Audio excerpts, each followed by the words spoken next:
कशाला घेऊन आलो का त्यांना आपल्यासोबत? काय झालं काय सगळी फुकटी लोक, म्हणजे?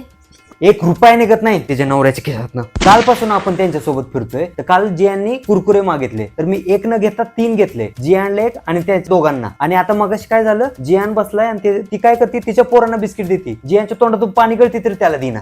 आता काल काय ठरलं होतं की मी काळी साडी घालणार. बरोबर लक्ष ठेवून तिने मी काळी साडी घेतली, बरोबर मॅचिंग करायला. ईर्ष्या काय करायची असते काय माहित. ठीक आहे मी दिसते छान, पण तरी एवढं. आता मगाशी आपण शॉपिंगला गेलो होतो, तर ज्या ज्या गोष्टी मी घेतल्या ना, तर सेम टू सेम तिने त्याच गोष्टी घेतल्या बघ. असलं काय घेतलं तिने? आता यांच्यासाठी कानटोपी घ्यायची होती, तर सेम टू सेम कानटोपी तिने तिच्या नवऱ्यासाठी घेतली. आता उन्हाळ्यात कोण कानटोपी घालतं का? आणि तू कशाला घेतलीस ती मग? अगे प्रवासासाठी गारटताना माझा माणूस. दुसरी गोष्ट सांगायला पण लाज वाटते मला. का, काय झालं? मी ना मगाशी आतल्या गोष्टी विकत घेतल्या. तुला समजलं ना काय म्हणते? हो. तर सेम कलर, फुलाच्या आणि सेम साईज. आता माझं साईज बसणार आहे का तिला? एक तर माझं एवढं आणि तिचं शी. काय बोलतीये मी? प्रत्येक वेळेस नवऱ्याच्या मागे जायची काय गरज आहे? हा जाईल तिकडे त्याच्या मागे जाते बघ. काल ना जेंट्स टॉयलेट मध्ये गेली होती, ते मोबाईल घेऊन. काय सगळे टावर तिकडेच असतात काय? हगरी कुठली आवरात तुम्ही.